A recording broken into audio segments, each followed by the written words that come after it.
Can you change the exposure settings on an Action 4? Okay. 3 dashes, exposure auto, change it. There you go. That's simple. Hit confirm. On this camera, if I hit record, I'm able to swipe over and change my exposure setting.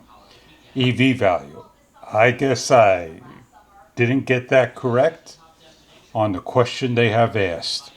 But to change the exposure settings, I could pick what I want. I could tap on the screen and pick what I want here.